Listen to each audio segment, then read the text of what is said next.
आज की कहानी थाना के एक सिनेमा हॉल में काम करने वाले मंदार की है। मंदार वैसे तो ग्रेजुएट हो चुका था, अच्छी खासी नौकरी भी कर रहा था, लेकिन कोविड के वजह से उसे अपने नौकरी से हाथ धोना पड़ा।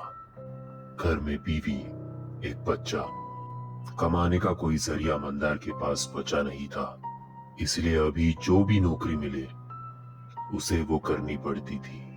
ऐसे ही एक बार एक सिनेमा हॉल में मंदार की नौकरी लग गई। उसका काम सिनेमा हॉल को साफ करना, हर एक शो टाइमिंग्स के हिसाब से शुरू करना और बंद होने के बाद तुरंत दूसरे शो की तैयारी करना। ये सारी की सारी चीजें मंदार के सुपरविजन अंडर होती थी। दोस्तों, ये कहानी पिछले महीने की है। आपको पता ही होगा कि जब से जवान थिएटर में रिलीज हुई है, तब से सिनेमागृहों के बाहर भीड़ ही भीड़ होती है। देर रात तक शोज चलते हैं और सुबह जल्दी शोज शुरू हो जाते हैं। ऐसी एक बार जवान के साथ एक हॉरर मूवी एक सिनेमा हॉल में लगी थी। उस मल्टीप्लेक्स में तकरीबन 6 ऑडीज थे। 6 में से 5 में सिर्फ और सिर्फ जवान चल रही थी, लेकिन छठे ऑडी में रात को 10:55 पर एक हॉरर मूवी दिखाई जाने वाली थी। मंदार को हॉरर मूवीज का वैसे भी शौक नहीं था, क्योंकि हॉरर मूवीज देखने से वो डर जाता था। 10:55 का शो होने के बावजूद थिएटर में काफी भीड़ थी। ऑलमोस्ट 60% ऑक्यूपेंसी के साथ ये शो चल रहा था। इंटरवल में मंदार ऑडियंस से पूछने गया कि किसी को अगर पॉपकॉर्न चाहिए या सैंडविच चाहिए। किसी ने कोई ऑर्डर नहीं दिया। थक हार कर पूरे दिन भर का काम कर कर मंदार ने जो है सोचा 2 मिनट कुर्सी में बैठ जाता हूं। जहां उसे खाली कुर्सी दिखी वहां वो बैठ गया और ना चाहते हुए भी मूवी देखने लग गया। जब वो मूवी देख रहा था, तब उस मूवी में एक एक्सॉर्सिज्म का सीन चालू था। एक लड़की, एक छोटी लड़की जिसको बेड से बांधा गया है, वो लड़की पूरी तरह से किसी शैतान के साए में थी। लड़की के बाजू में उसकी माँ बैठी हुई थी और एक पादरी एक्सॉर्सिज्म का काम कर रहा था। ये सीन देख के मंदार वैसे भी थोड़ा घबरा गया। उसने डर के मारे आंखें बंद कर ली। जैसे ही उसने आंखें बंद कर ली, तो उसे लगा कि उसके बाजू में वही माँ और वही बेटी बैठी है। मंदार ने झट से अपनी आंखें खोली। आंखें खोलकर उसने देखा तो आजू बाजू में कोई भी नहीं था। पूरा थिएटर खाली था। ये सब देख के मंदार जोर से चिल्ला उठा। चिल्लाने के बाद उसे ये इस बात का एहसास हुआ कि वो एक सपना देख रहा है।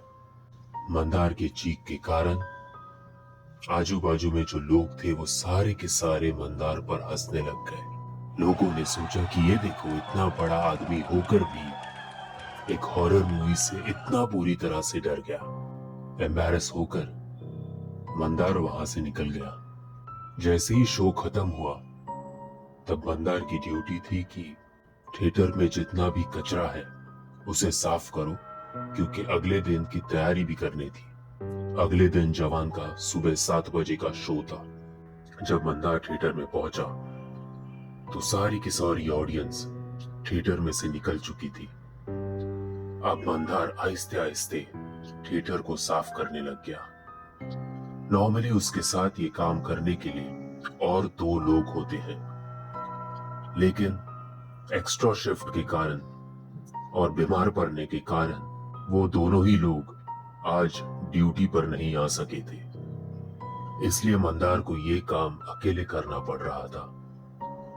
मंदार ने पॉपकॉर्न के पैकेट्स, कोल्ड ड्रिंक की ग्लास वहां से उठानी शुरू कर दी, एक काले प्लास्टिक के थैली में। आपको पता होगा कि जब थिएटर में एक मूवी चलती है तो वो आवाज काफी तेज आती है, लेकिन जब भी थिएटर में मूवी नहीं चलती तो पूरा सन्नाटा छाया हुआ रहता है। और वो सन्नाटा ऐसा होता है कि एक आदमी चाहे कितना भी बहादुर क्यों ना हो, थोड़ा तो भूत प्रेत का ख्याल उसके मन में जरूर आता है। तो मंदार ने तो अभी आधे पौने घंटे पहले ही एक भयानक अनुभव उसको मूवी देख के आया था। तो वो जल्द से जल्द अपना काम निपटा कर वहां से निकल जाना चाहता था। जब वो ऐसे ही एक कुर्सी के नीचे कुछ गंदगी, कुछ बचा हुआ खाना साफ कर रहा था, तो उसे लगा कि उसके पैरों को पीछे से कोई पकड़ रहा है। मंदार ने झट से अपने हाथों में जो टॉर्च था वो पैरों पे मारा, तो उसे पता चला कि एक मामूली कोल्ड ड्रिंक का ग्लास उसके पैरों को छू रहा था। लेकिन जब आप ऐसे डरे हुए हालत में होते हो, आप ऑटोमेटिकली एज्यूम करते हो कि किसी ने तो आपका हाथ या पैर पकड़ा होगा। और जब आप होश में आते हो तो आपको समझ में आता है कि ये एक मामूली चीज थी। मंदार फिर से खुद पर ही हंस पड़ा। थिएटर को साफ करते करते वो थिएटर के टॉप रो में, जिसे रिक्लाइनिंग सीट्स कहते हैं, उस रिक्लाइनिंग सीट्स की तरफ जा पहुंचा। वैसे तो वो सीट्स थोड़े कॉस्टली होते हैं, लेकिन उस पे भी मूवी एंजॉय करने का कुछ अलग ही मजा है। रिक्लाइनिंग सीट्स जैसे ही मंदार साफ करने पहुंचा तो उसने ऑब्जर्व किया कि जिस कोने में वो खड़ा है उसके अपोजिट डायरेक्शन में एक रिक्लाइनिंग सीट्स खुद ब खुद ऊपर आ रही थी, मानो कि जैसे उस पर बैठा हुआ कोई आदमी लेटने के लिए उस रिक्लाइनिंग सीट को ऊपर कर रहा है। मंदार को लगा ये फिर एक बार कोई तो माल फंक्शन होगा, इसलिए वो फट से साफ करके वहां से निकल जाने की तैयारी में था। तभी उसके बाजू में दूसरी रिक्लाइनिंग सीट खुद ब खुद ऊपर आने लग गई। अब मंदार थोड़ा डर गया। मंदार फट से सीढ़ियों से नीचे उतरने लगा। जैसे ही वो सीढ़ियों से नीचे उतर रहा था और वो ई या एफ रो के वहां पे पहुंचा था, तब उसे एक बच्चे की रोने की आवाज सुनाई दी। मंदार डर गया। उसने फिर एक बार उन दो रिक्लाइनिंग सीट्स पर टॉर्च मारे, तो उसे पता चला कि वो दोनों ही दोनों अभी वापस सिटिंग पोजीशन में आ चुके हैं। उसे इस बात की कोई भनक नहीं लगी कि ये सीट जो पूरी तरह से ऊपर जा चुकी थी, वो वापस सिटिंग पोजीशन में कब और कैसे आ गई। मंदार ने मुड़कर थिएटर की स्क्रीन की तरफ देखा तो वहां पे हार्डली 1 या 2 सेकंड के लिए उसे एक बच्चे की तस्वीर दिखाई दी। उस बच्चे की आंखों से खून बह रहा था। मंदार फिर से चौंक गया। उसे फिर उस बच्चे के रोने की आवाज सुनाई दी। आवाज की दिशा में जब मंदार ने टॉर्च मारा तो वहां पे सीट के नीचे से उसे थोड़ी हलचल दिखाई दी। मंदार नीचे झुका। जैसे ही उसने झुककर सीट के नीचे टॉर्च मारा तो वही बच्चा उसे सीट के नीचे दिखाई दिया जिस बच्चे की आंखों से खून निकल रहा था। और वो मंदार को देख के जोर से हंस पड़ा। मंदार की तरफ जोर से भाग पड़ा। मंदार के हाथों का टॉर्च उसने छीन लिया। मंदार की चीख निकल गई। लेकिन आपको पता ही होगा कि थिएटर्स जो होते हैं वो पूरी तरह से साउंड प्रूफ होते हैं। साउंड प्रूफ होने के कारण मंदार की चीख जो है वो बाहर किसी को भी सुनाई नहीं दे रही थी। अब थिएटर में पूरी तरह से अंधेरा छा चुका था। मंदार भाग भाग कर एग्जिट की तरफ पहुंचना चाहता था, लेकिन जैसे ही वो एग्जिट की तरफ पहुंचने के लिए भागा, किसी ने तो उसके पैरों को जोर से पकड़ा और खींच दिया। मंदार सिर के बल नीचे गिर गया और वही बेहोश हो गया।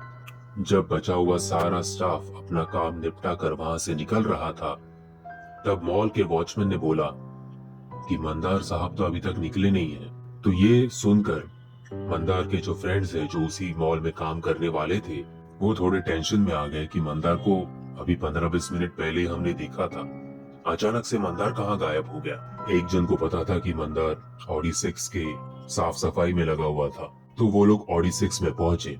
जैसे ही ऑडी 6 का दरवाजा खोला, मंदार उन्हें बेहोश स्थिति में मिला। मंदार को तुरंत हॉस्पिटल में एडमिट किया गया। हॉस्पिटल में एडमिट करने के बाद सुबह तकरीबन 6 या 7 बजे मंदार को होश आया। जैसे ही मंदार को होश आया, उसने ये सारी की सारी कहानी मॉल वालों को बता दी। मॉल वालों को ये कहानी सुनाने के बाद मॉल के जो ओनर्स थे, उन्होंने मंदार से कहा कि ये कहानी किसी को मत बताना, क्योंकि अगर मंदार ने ये कहानी बताई तो फिर ये जगह हमेशा के लिए बंद पड़ जाएगी। कोई यहाँ मूवी देखने नहीं आएगा, बाकी के स्टाफ नौकरी छोड़कर चले जाएंगे। लेकिन इस अनुभव से मंदार इतना डर गया कि उसकी हिम्मत नहीं हुई फिर से ये काम ज्वाइन करने की। मंदार ने भी ये नौकरी छोड़ दी। दोस्तों, वीडियो के स्टार्टिंग में मैंने आपको कहा था कि ये कहानी थाना के एक सिनेमा हॉल की है और ये एक सच्ची कहानी है।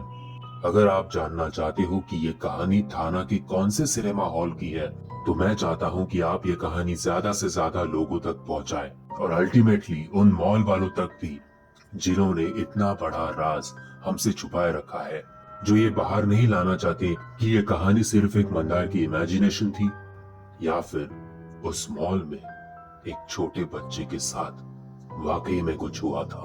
दोस्तों, अब ये आपके ऊपर है। क्या आप उस बच्चे को न्याय दिलाना चाहेंगे? अगर हाँ, तो इस वीडियो को लाइक और ज्यादा से ज्यादा लोगों तक शेयर कीजिएगा। धन्यवाद।